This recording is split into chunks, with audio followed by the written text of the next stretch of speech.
long after the whistle. See, it couldn't have been the hit on Kenny Wheaton because he was not in the end zone yet. The only hit could have been by David Cole, number 27, once he had crossed into the end zone. Well, it's at the 2.5, first down and goal to go for the Wildcats. Miles got a yard, if that. It'll be second down and goal to go. This is where the Oregon defense has been so tough all year. And things are heating up down there now. I mean, these are two defensive football teams that take a lot of pride in keeping people out of the end zone. And emotions are starting to run high down here now inside the 5-yard line.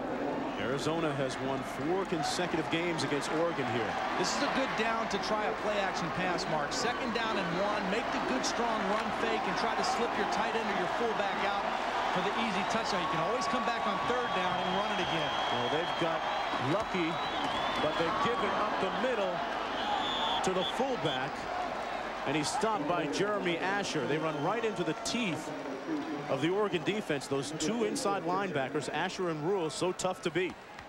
Goal line defense is all about leverage. Who gets lower? Does the defense or the offense? Clearly, the Oregon defensive front got better leverage on that play. That allowed the linebackers to come over the top and make the play. So it's third down and goal to go.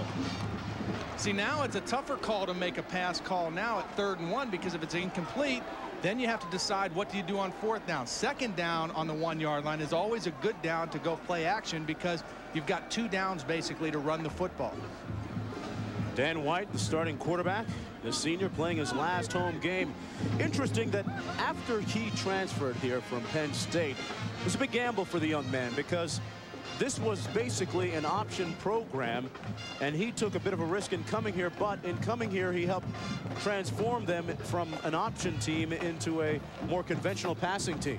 He's done a good job at it too. Even though this has been an up and down year this season, he's really had a pretty good career here, and as you mentioned, he's had to go through the growing pains of an offense changing. He came from a good football family. His dad Jack was a quarterback at Penn State back in the mid-60s. He's a dentist now in the San Diego area, and so I mean, Danny White is not the most gifted athletically that you would find quarterback. You know, he's not real quick, he's not real mobile, but he's got a good strong arm, and no one can question his toughness. I mean, we've seen him take enough shots even in just today's ball game to know that he's a tough guy.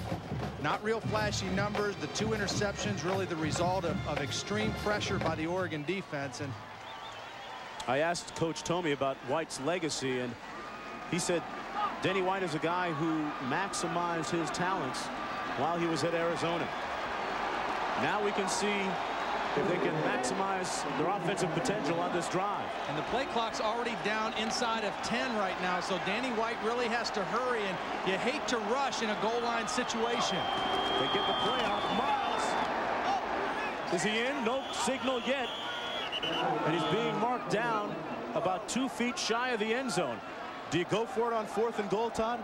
I think they do go for it. They went for it in the first quarter, and they made it on 4th and goal. They were stopped on 3rd and 1, but so far the fullback going inside, Oregon is getting great leverage up front, and they're getting right to the legs of the fullback, Miles. I mean, they want to try to get outside, even though they don't have the great speed at tailback. They may want to try to get something a little more outside. Schmidtke coming in with the play. Gary Taylor coming out of the ball game. And again, the play clock running down. It's at 9 seconds, 8 seconds right now. They're going to have to call timeout. They're not going to get the play off. 3 on the play clock, and they do call timeout. And that call is met by a chorus of boos from their fans. And they have no more timeouts remaining in the game. Next Saturday, an ABC College Football Double Dip kicks off at 9 a.m. Pacific. Most of you will see Michigan battle Penn State. Then in Game 2, UCLA meets conference rival USC, plus other regional action. Todd and I, folks, and Dean will be in West Lafayette, Indiana, to do that Northwestern-Purdue game. Northwestern, a great story this year. That's at 9 a.m. Pacific time.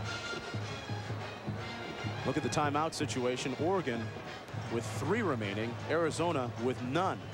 Well, the good news for Arizona is that they're 3 for 3 on 4th down conversions today. But the bad news is I'm not sure they really know what would be their best possible play in this situation. I'm sure they thought they could get the fullback in the end zone on those last 2 plays, but great penetration by Oregon stopped them well short of the end zone. Now you've got all kind of different coaches out there. They brought the whole team over. They're trying to find the best play to call, and this is a tough call for offensive coordinator Dwayne Aquina, trying to get the best call.